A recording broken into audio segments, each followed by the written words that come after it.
Welcome, everyone. My name is Sielwa. I am from the Speakers Firm. Welcome, and thank you for choosing to join the Empower Entrepreneurs Digital Conversations, a COVID-19 discussion hosted by EmpowerWorks.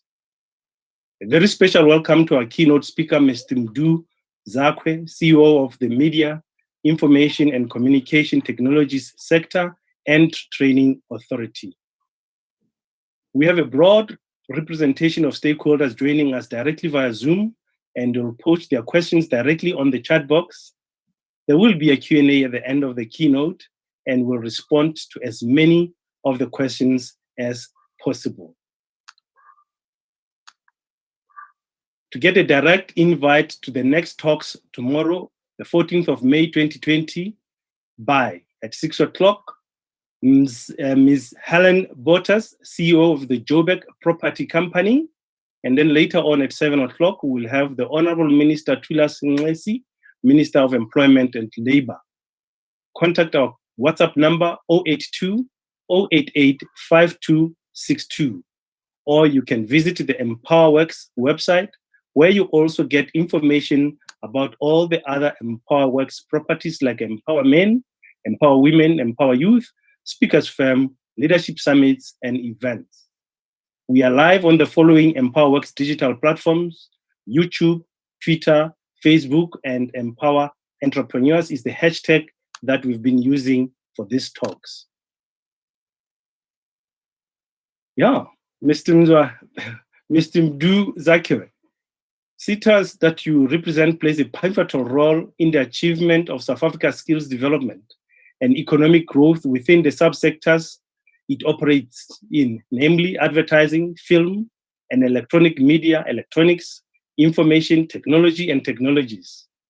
But of course, we know that while technology makes everything to change, COVID-19 has changed the world. What keeps you awake at night, Mr. Mdu Zakwe? Over to you, sir. All right. Thanks, everybody, for attending my keynote address on this digital platform. I want to thank my fellow South Africans. I want to thank my African brothers and sisters that are tuning in. And I also want to thank my friends from the US and the UK alike. Being in the education space myself, this is presenting an opportunity for me to rethink about the education sector that I'm in. A lot of things need to be rethought around what's the role of an educator. Is an educator a giver of education or a compass for education? You see the role of technology that is playing in our space. The Gen Z community, the Gen Z generation, they pretty much can find their own sources of education. So there's a lot of things now that question the role of assessors, question the role of moderators. UNESCO estimates about 1.3 billion Gen Zs that are sitting at home globally, hooked in on these digital platforms. And I think for us, it's time to reflect on how we educate citizens in an interconnected world, and how we redefine the role of an educator, and how do we teach life skills that are needed for the future, and unlocking technology to deliver education in an integrated manner. Delivering education digitally is not risk-free. I think there's a lot of risk in the horizons, given the digital divide that we have in our country.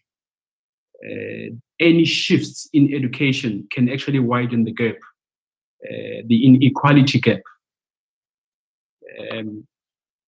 If you look at the penetration and the presence of citizens in South Africa, we are lagging behind. We are sitting at 54% in terms of penetration. And if those digital divides, they remain between us all, it will be very difficult for us to reduce that gap. One of the things that struck me recently was some citations from Daily Maverick about an article that spoke about an e-learning becoming a pipe dream unless access to laptops is resolved, unless network reliability is resolved, unless the increasing cost of data is resolved, unless generational divide between the educators and the learners in terms of how they feel technology is also resolved. I think it's very key that we take note of the fact that there's limited stock.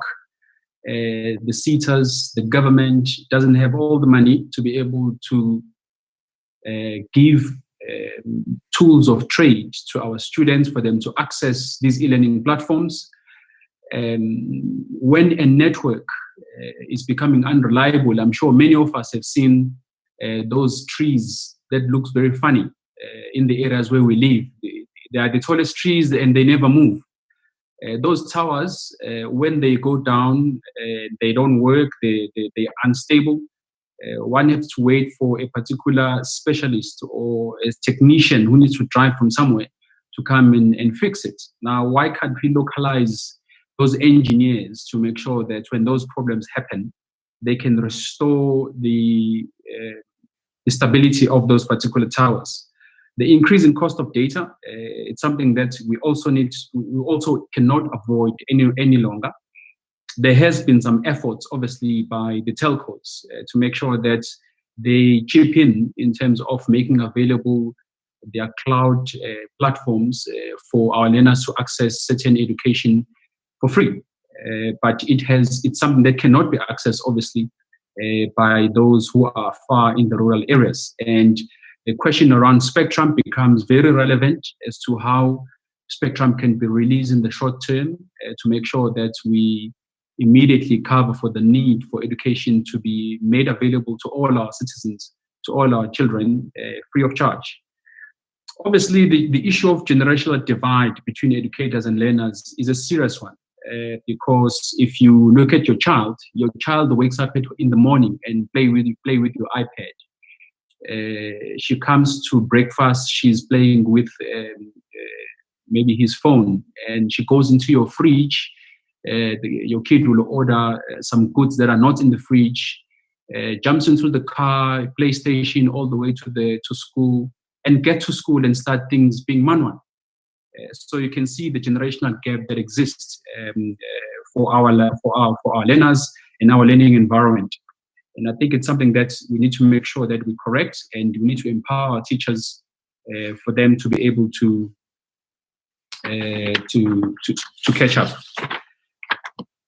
We've seen private sector many times being party to delivering ICT labs so that they can be used to access these platforms. But I think a move now towards cloud space for educational purposes is something that's needed.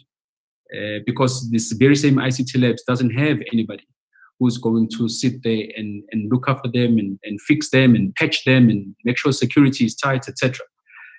So I think we do need to rethink our approach when it comes to provisioning of these particular facilities. But look, it's not all doom and gloom. I think there are opportunities also in the horizon. I think the innovation in the education space is becoming even more important. As a SETA, we have been engaging with Department of Basic Education on how we go digital in terms of the textbooks, in terms of making sure that there's interactive learning in class. Also, another opportunity is the opportunity of 5G and the opportunity of a spectrum. Being at home, we see kids now being involved in esports, where they can learn and earn some money. And also, if you think about the actual offering of e-learning, it's not just an e-learning platform only. I think we do need to think about how we also offer access to gadgets, to tools, making sure the network is reliable, cost of data is resolved, and generational differences are also ironed out. So if you think about it, this offering in education could become a new universal service obligation. And that is something that we can think about. So if, for instance, the spectrum is released, whoever the ISP is or ISPs, it could be offered as a universal service obligation, which then imposes certain obligations on the part of those particular ISPs that are given that. So I think there's a great opportunity there. Also for IR, I think it's impacting global supply chains. and we must take advantage of that. If you look at 3D printing and robotics, I was particularly impressed with some of our local producers of masks and some PPE who were using 3D printing to be able to build something and give it to our people in our country. And I think we do need to take advantage of those opportunities to make sure that we can reduce production costs and stand and make sure that our country can be in a position to compete. Also, another opportunity, I think, we've seen all around the country long queues for grants, long queues for food parcels. And I think the social security net and the social development landscape presents a great opportunity for data scientists that the CETA has been involved in training. Because if you think about long queues, our data scientists can get involved in modeling through geolocation on how these food parcels are actually distributed. We've got the command center in Pretoria that would need serious manpower in terms of data analytics. We've got the communication platform that is being used, where we also are developing media skills as a CETA. And IT support is also one of our key intervention that we can also offer. So I see a great opportunity for all our interventions to be fully embedded as part of a response to this particular situation we're in. But then again, I think let's not be naive and think that there is certain topics that we can avoid. There are other uncomfortable discussions that we can't run away from as a nation. I think the issue of citizen health and POPI becomes very critical. I think the Department of Justice, they ought to reflect on this, because when you go to any mall, they scan your head and they get the temperature and how far it goes in terms of using your health data. It's something that's questionable because no one gives consent for them to take your health data as a start. So I think those are the issues that we do need to address. The issue of disinformation about COVID. This country has got great ability to be able to use open source intelligence and web intelligence. The State Security Agency has got those abilities to be able to help this country trace and track down those who are delivering disinformation around COVID, around COVID-19. Obviously, in times like these, there are those people who are unscrupulous and who will get involved in behavior that will try to distort some facts. Our data center around COVID has got to be very security. It has got to be cyber-proof in a sense that we don't want anyone hacking into our center and affecting the integrity of information that sits in those centers. So cybersecurity becomes very, very critical. And the other topic as well is around physical security, where we are seeing trade-off between biometric as the best physical security system compared to card-based credentials. Because of the ease of transmission, people are opting for cards versus fingers, for instance. So we're seeing a trade-off there, which is very interesting. That sometimes it's not always about the optimal security, but when health is a matter of life and death, I think it comes first.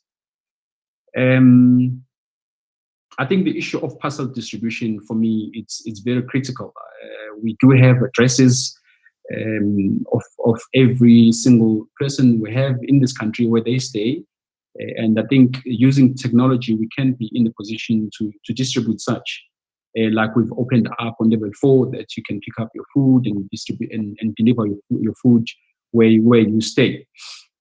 I think that's a great opportunity that could be explored as well. Another issue for me, I think, is the issue of mass testing.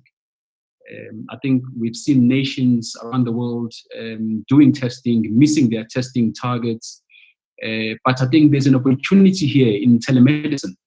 Why is telemedicine not being pioneered and improved in such a way that it can live up to the task of performing mass testing for our people. Another topic that we can't avoid for me, I think, is the issue of modeling. We know that we do have a supercomputer in this country. I think it's at UCT, if I'm not mistaken. I think all universities need supercomputers. All universities have got researchers, and they need those facilities. It can't just be UCT only. I'm speaking under correction. I think we do need quantum computing ability for us to be able to do modeling so that we can try and find solutions to our problems that we have in this country. And collaboratively, all researchers can tag into those facilities and make sure that we can be in a position to find a solution. The issue of e-learning for me as well has highlighted this whole issue of students not being able to access the facilities because of lack of access and where they stay. The distinction between rural and urban setup. I think that's very key for us to be able to address. Also, the issue of modeling is presenting a particular challenge. I've seen models of other countries having a margin of error of 4%. Now, a margin of 4% where people who have died in a particular country is 82,000. What does it mean in terms of that country projecting potentially number of people that could die? I think for me, the statisticians and the mathematicians and the data scientists, they can improve that margin of error. I think when you talk about life and death, a margin of error of 4% is far too great.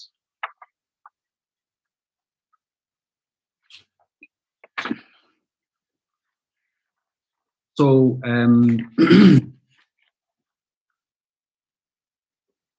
now we need to be reminded, colleagues, that in these times, there's no buying of political capital under COVID-19. I think we need to understand that there must be a clear interplay of bipartisan determination from all our political angles to protect our citizens, to kickstart the economy in a risk-adjusted manner and build resilience against any form of pandemic, whether it's caused by human, whether it's caused by technology, or whether it's caused by nature. I think it becomes very critical that as a country, we come together and make sure that we can advance the cause of the country and build that resilience that we need.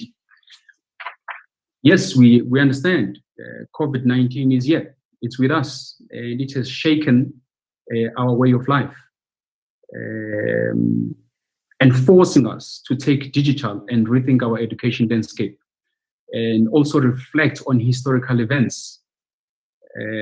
By that, I mean, we will all remember how Russia was made to come up with their own payment exchange when Visa temporarily shut down the exchange for all Russians, and that changed history.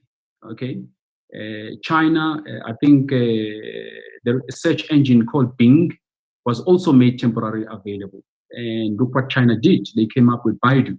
So there are things that will change the course of history and that we need to take note of. And we as a country are facing this invisible enemy that is calling upon all of us to act and build some resilience in our structures. And resilience can be measured by how the country responds to the new normal. We've seen our government respond through the National Disaster Management Act, but as the execution trickled down, it did expose us in terms of lack of funding for certain levers of resistance. In this meeting right now, how many of you have got fully tested business continuity plans and fully tested disaster recovery plans? Because it's something that we take very likely that will ever happen. and little information that we get from our backups, DR tests that we do from weekly basis to monthly basis, we take it for granted that they will actually bring about full restoration of our ICT systems. So I think it's very key that we go back and review those policies and make sure that we put them to the test and see how good they are. The issue of globalization as well.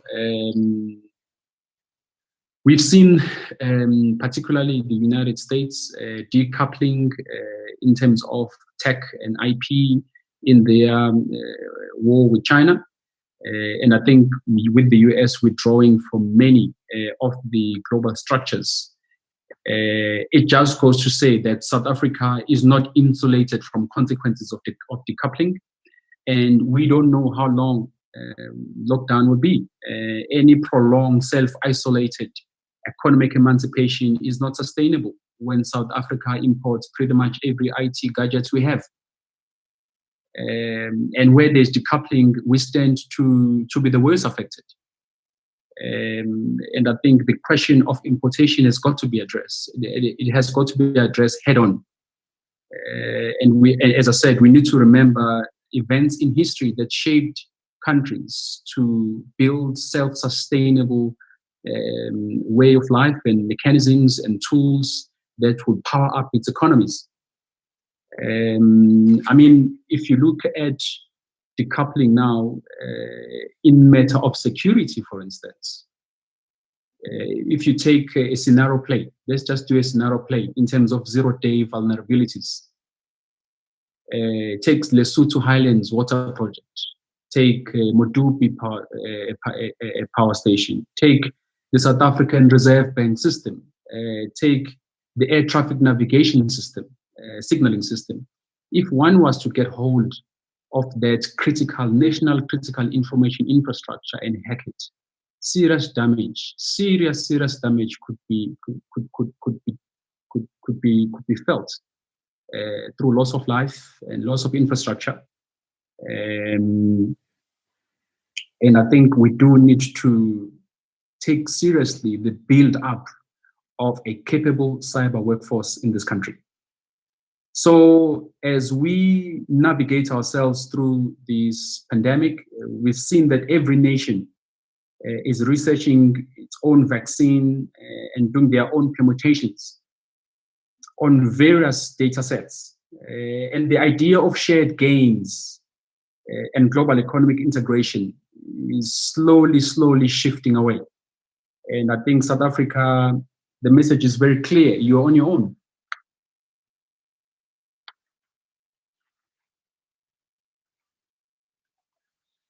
So from my perspective, in wrapping up, as a seater and being in the education space, there are critical things that we need to address very, very urgently. As we have received a directive from our principals to make sure that we make e-learning available as soon as possible.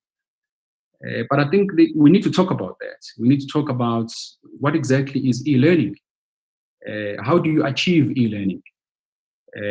Is this just taking a book and making photocopies of books? Or is it more interactive than that? Okay. So for me, I think it's very critical that for problems of data and unstable towers, we need to make sure that there's mobile apps and web portals where learners can download and work offline and come back when they have access to facilities and are able to load their work. So you on Sunday, you go and download your work for the week, you go home, you work. On Monday, next week, you come and upload your work. So we need to think about the model, the approach of putting these systems together. As I said, e-learning platform on its own is useless. It's useless without other things that are creating a further divide in our society. So giving out a tender for e-learning means nothing without the other tools being addressed. Look, also when you offer these e-learning platforms, there has to be controls in place. How do you prove attendance on an e-learning platform? I can log in, okay, at 8 o'clock and go to a mall and come back at 4 o'clock and log off. How would you know I was there? Okay. The portfolio of evidence. If I ask you to write an exercise, okay, and you write an exercise and you present and you get full marks, how do I know that your brother did not do your work? How do I know that your father did not do your work? So we want to make sure that when we unravel this whole landscape of e-learning, those controls are put in place. Also, all the SETAs, we follow a particular process of accreditation. And as we go through that process, we need to accommodate for an e-learning material when it comes to accreditation as well. And every SETA would have its own level of customization. Every TVET college, every university will have their own level of customization. And we need to make sure that if we have systems that are owned locally, customization is easy and cheap. And that's why exploration of open source becomes ever so important for us to be able to customize and move on with speed. Yes, we're all collaborating on Teams, on Google Rooms, on Zoom and everything. But there is functionality that is lacking in these very same platforms that the e-learning platform must provide for. I think the issue of POE for me, the authenticity thereof, I think it's very critical. I think any system for me that could look at object level of recording, I think for me that would be a winning system. I think when it comes to issue of attendance, there's various controls that one can put in place. Verification by assessors or moderators. I think when a learner log into a module, he is touching an object. If recording of attendance can be at an object level, I don't care whether you log in, go to the mall and come back, I will know you logged in, you didn't touch anything, you didn't attend. Because this affects us when we have to pay stipends. We need proof of attendance. I think if we provide the platform as a SETA, I think we need to make sure that segregation of different SDPs data is something that is also well looked after. Yes, we agree. There will be those SDPs that are not interested in jumping into e-learning because they're concerned about IP theft. We understand there will be SDPs who already have e-learning platforms. So interfaces, obviously, in that space will have to be built for us to be able to take everybody with us as we move into that particular era. And in conclusion, Chairperson, I really would like to thank everybody for taking the time for us to converse about this topic and see how we map our way forward in making sure that we can get everybody on board and not leave anybody behind just because of the legacy of our past. Thank you, Chair. Thank you very much, sir. You're right on time. I have to tell you that there are a lot of questions. So as you prepare to take those questions, I just want to remind everybody that the number that I gave, which is the WhatsApp number 082 088 5262, is to get invitation to this EmpowerWorks digital conversations. It's not the SETA's WhatsApp number. I'm sure if we go into the website, or we can provide that at the later stage, so let's not confuse those two. The questions are in the chat box, sir. So perhaps you should just start with those, and when you struggle, I'll read some of them. And the very first one that I see here will be from, let's see. Good, from Obet Master. Why government did not force price drops for data at the start of lockdown to enable e-learning, remote working, e-commerce, etc.? So that one is Obet Master who's asking that question. Right. Obviously, the discussions that we have with the telcos, it's ongoing.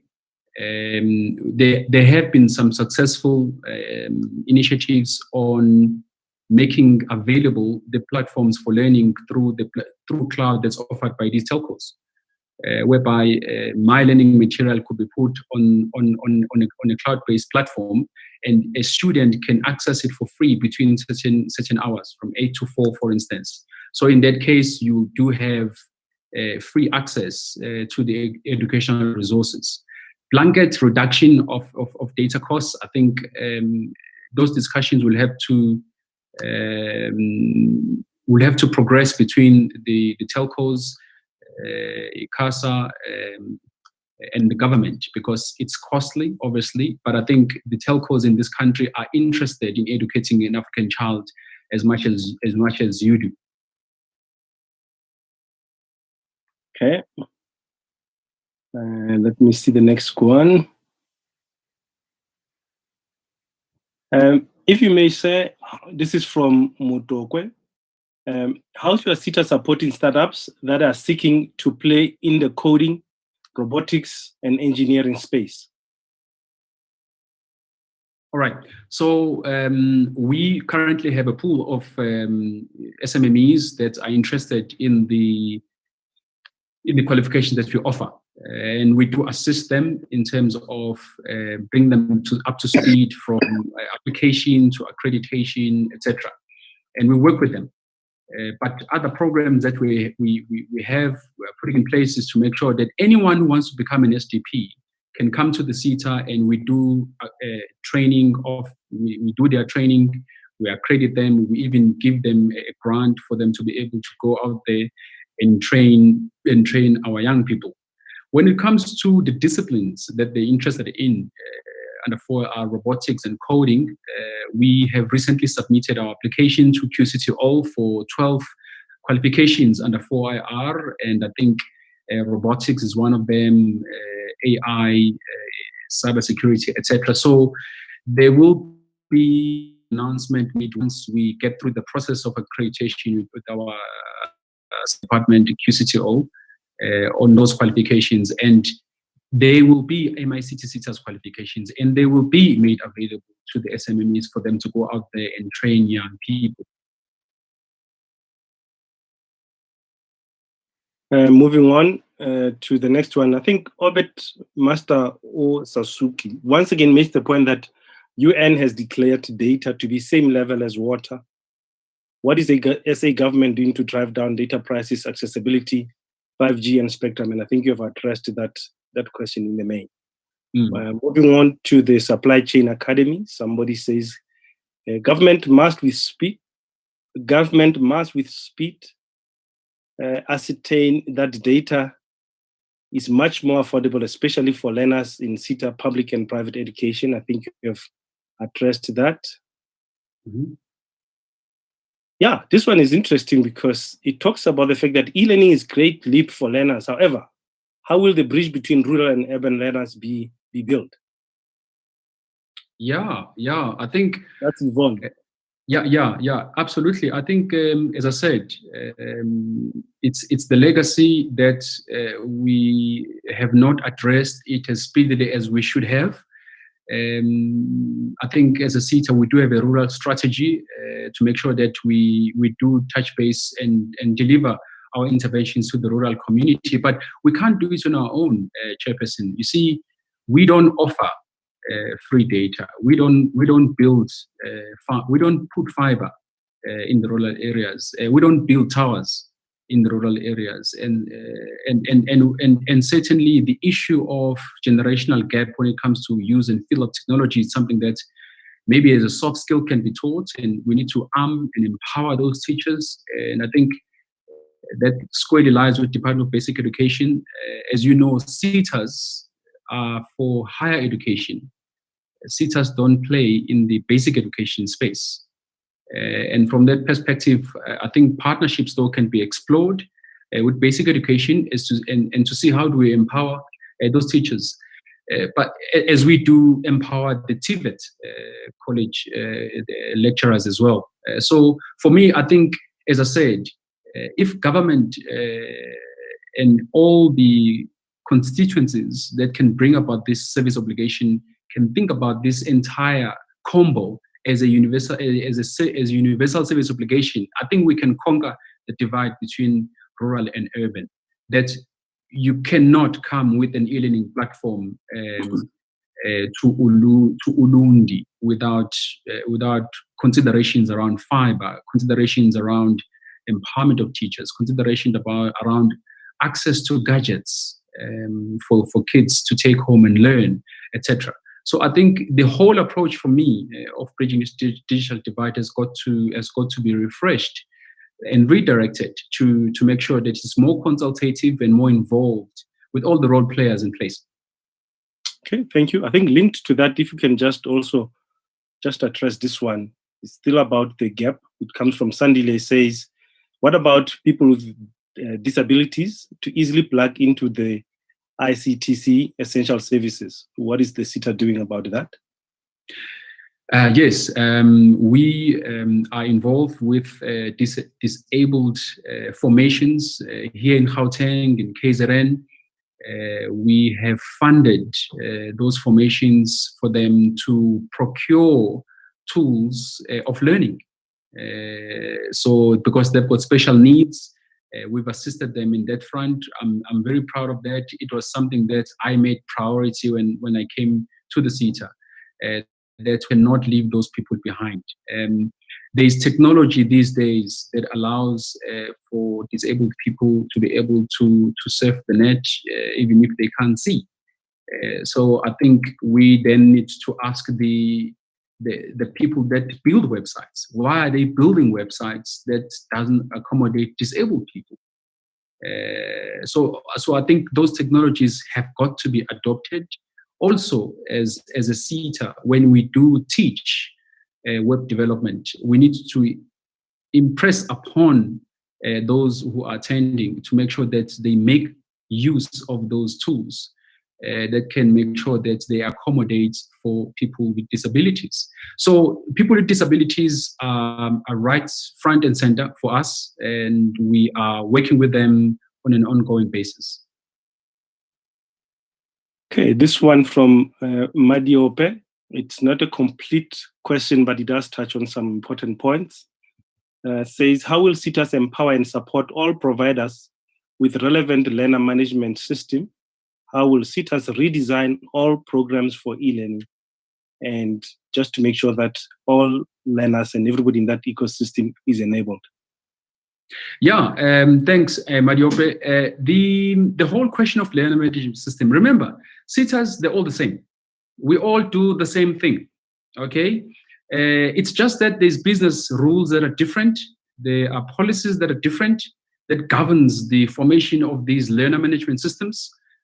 So I think, and also we do need as a CETA collective to find a way of integration, because the very same learners we are helping, they are dodging the system. They are crooking the system.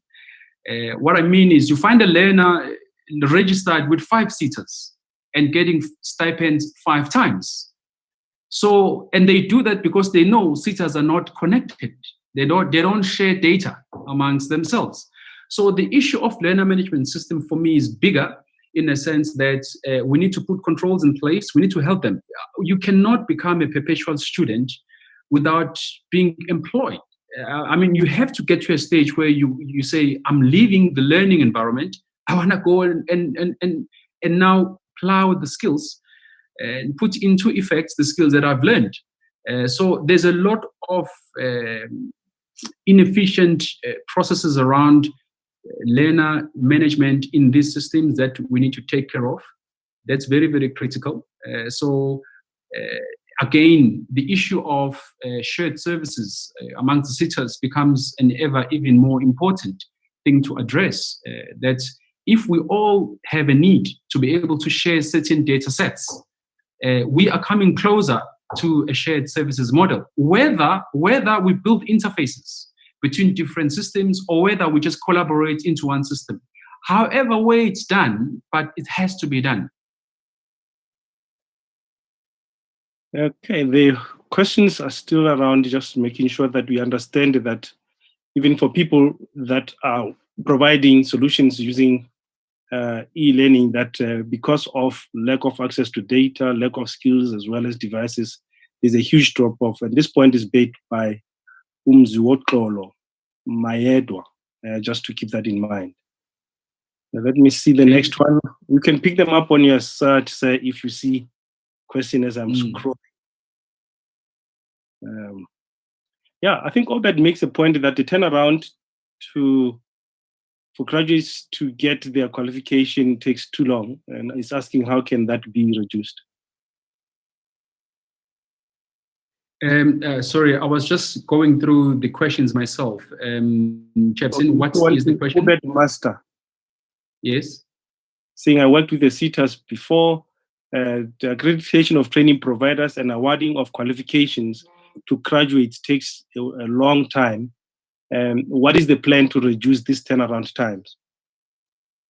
All right. So basically, what we've done as a CETA, we have done a business process re-engineering for our E2QA department because we did realize that there were different standards and different processes that applied to different provinces, and we had to correct that as a CETA. That's number one. Number two, the whole process of signing and approving, I think we've streamlined that process significantly, something that we're working on as a CETA to make sure that as soon as the graduates, there's no issue around receiving their qualifications, etc.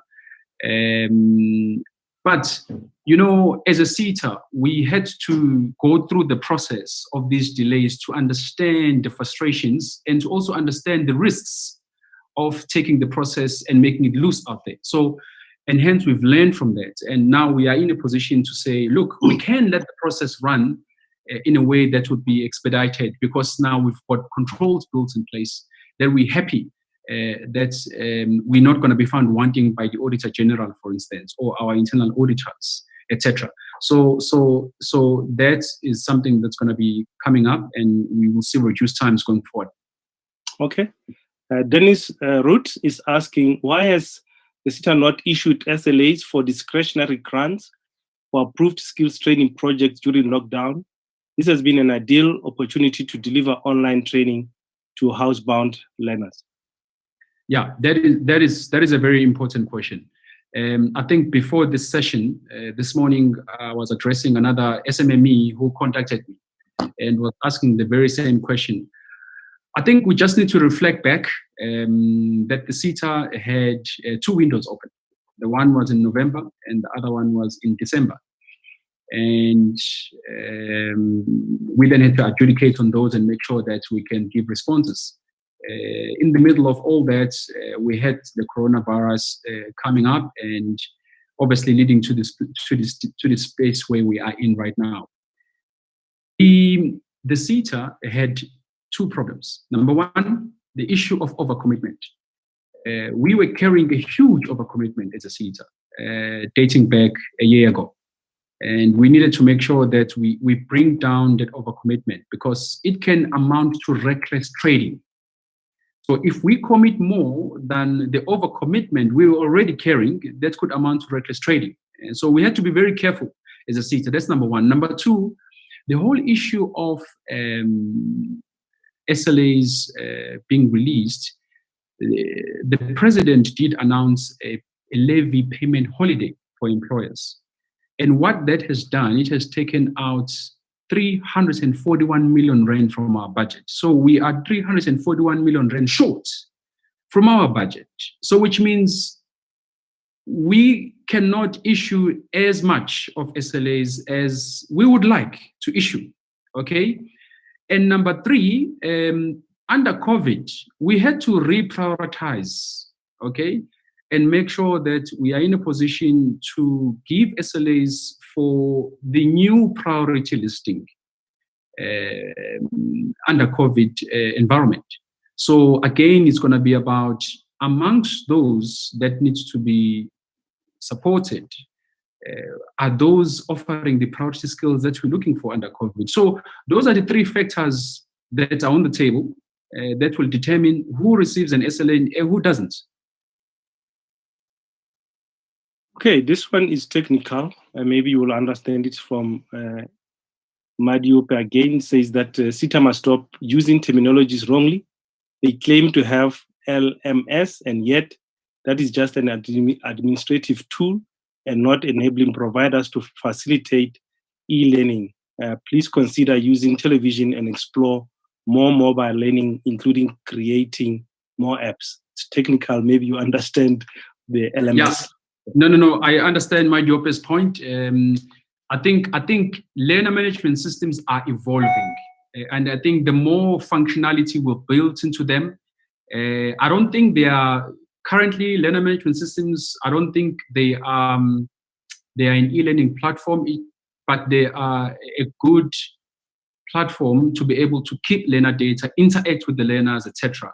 But again, when you look at the complexities of e-learning as I have presented here, some are short of that, and I think they are evolving platforms as we move along with the growing and complex needs of our learners. All right. There are many questions here. Okay. And then this one is pretty much around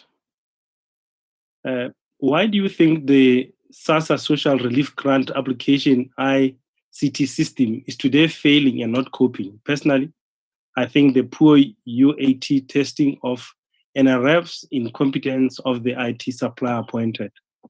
But let me just give you one that is a little bit charged there. I wouldn't know why the SASSA system is where it is. I know in my previous experience, I was a board member at the post office, and we took over from SASSA payment of the grants. And since then, I've left the post office, so I wouldn't know whether they did the full UAT or they did the full stress test. Sure. Or they did the full testing of the application. I wouldn't possibly have sorry. Possibly the right question in the wrong forum. Yeah, I wouldn't have the facts. But ideally, when you launch a new system, there's all kind of testing that you do to make sure you can cope with the stress. And obviously, I mean, let's be fair here. The SASSA system did not know it had to cater for COVID conditions. Let's also be fair. Okay, on the online, it's just 2 comments and a question from the EmpowerWorks live streaming on Facebook. Lubabalo says a more comprehensive approach that coordinates all assets of government and the private sector is needed. Connectivity, devices, content, and context-aware business models are essential for effective e-learning. Just a comment there. Maneheu asks to say, what is number 1 on you and the SETA's agenda, and what opportunities are there for young people to get involved post-lockdown? Well, number 1,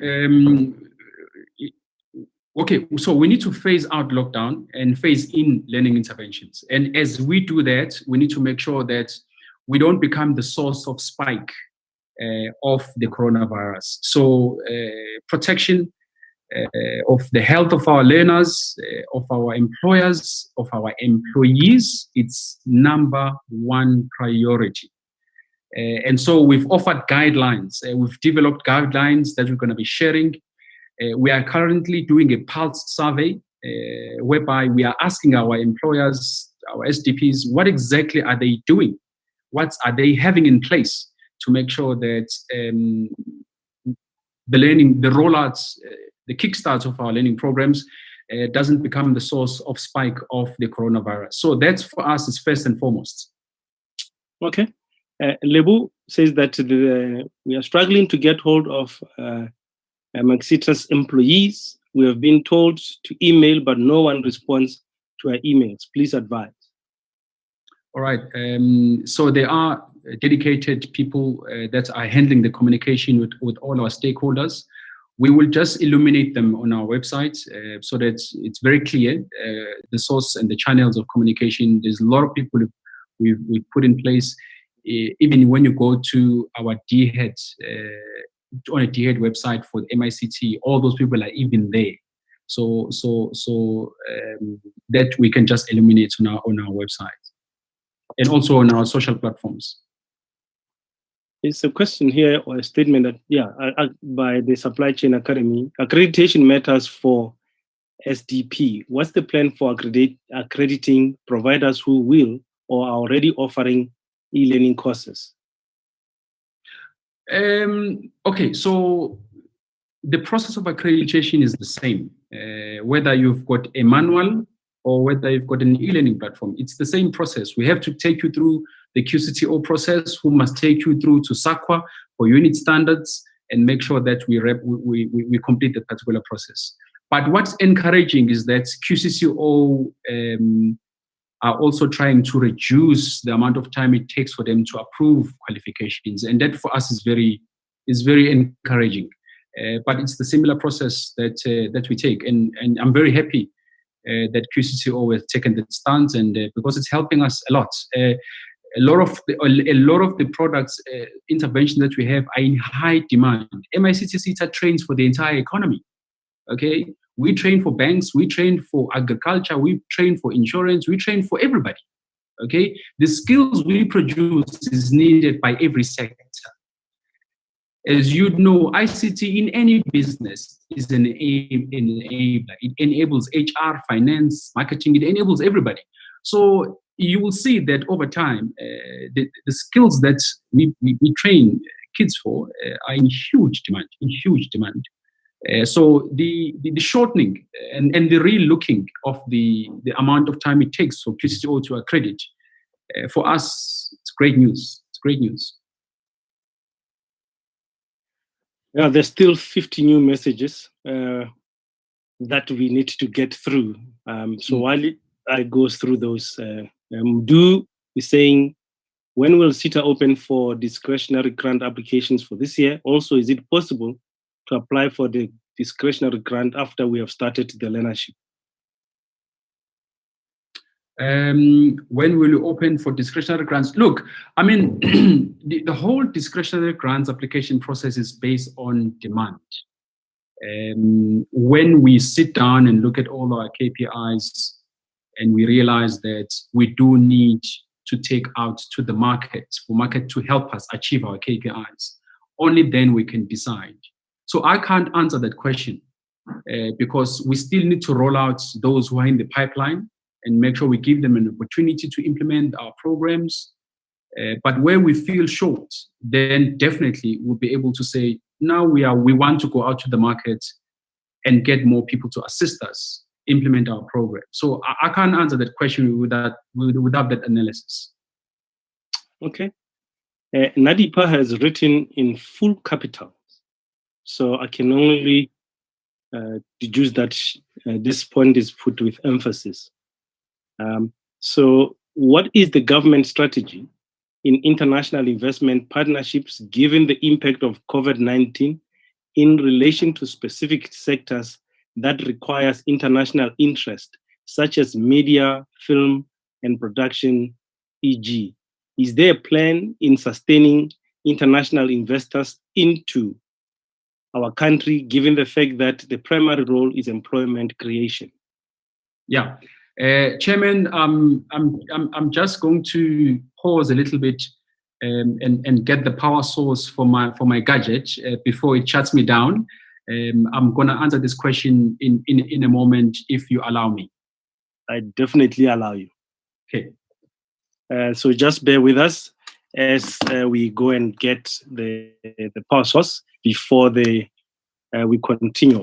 While we are waiting, I just want to remind everybody that for tomorrow's talks on the 14th of May 2020, we have Ms. Helen Bottas, CEO of the Joburg Property Company, talking to us at 1800, and she'll be followed later by the Honorable Minister Thulas Nxesi, who's Minister of Employment and Labor. That will be at 7 o'clock. Tonight, we're still engaging our keynote speaker, Mr. Mdu Zakwe, who is the CEO of the Media, Information, and Communication Technology Sector and Training Authority. And we are still taking calls across all the digital platforms that MPowerWorks has. He's going to still go and get that particular device. And for everybody that's joining us live across our platforms, thank you very much for your patience. We do see your questions, and we acknowledge and appreciate you staying connected. People have asked in this platform whether this session is being recorded. Yes, after the session, if you go on to the MPowerWorks Facebook page, you'll be able to get this session that's been recorded. You'll be able to play it again and again and again to be able to make sure that you've got information. Remember to continue to contact CETA for any other additional information that you may require. So really appreciate you staying engaged. There are still 56 questions, and we have less than 4 minutes left. So I do apologize. I'm going to ask the CEO to pretty much just come back, and he's here. He wants me to unmute him. And then, yeah, you are back, CEO. Okay. All right. Thanks very much. My apologies for this delay. So I think before we left, I was talking about the question of international investors who are keen to participate in the space of media, etc. Look, as a CETA, we have taken very, very seriously other players. I'm talking about NYDA, I'm talking about the Film Commission in KZN, who are keen to co-invest with us to make sure that in the space of media, we are able to bring those learners opportunities for them to continue applying their skills. For instance, we would know that in the media space, to buy a red camera is quite expensive. And if you don't have this red camera, you can't make short films. And if you can't make films, you can't make a living. So we would train you in the media area, but you wouldn't be able to get out there and make sure that you can make a living out of it. So judging from the model that we are exploring in South Africa, definitely we will be able to look favorably on all the investors who want to assist in building in our education. So that is something that we would appreciate, actually. We've got less than 3 minutes. So, and I apologize for all the questions that we will not have taken, but maybe if you gather your thoughts, because I did ask you to say what keeps you up at night. Let me go on to our Facebook page outside where Bronwyn Nell is saying that you've just said that you have cut or have a 341 million less in the budget. When will, as a company, know if that affects them?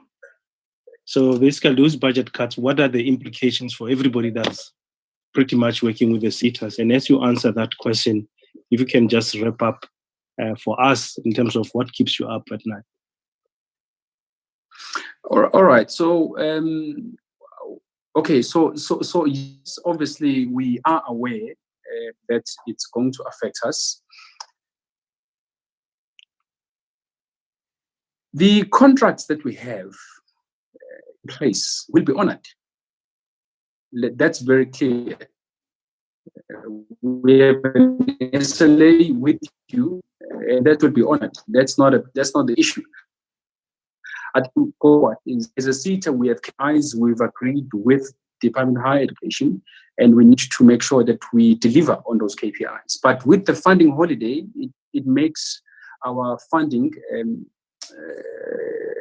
a bit strained, in a sense that those KPIs cannot all be achieved. So if, for instance, you had a DG application and the response we give you is Because we've reduced our KPIs to a particular number, we no longer need to train X amount of learners. So the impact it can have on you is you might get lesser learners to train, or you might get nothing because you are not training for the prioritized.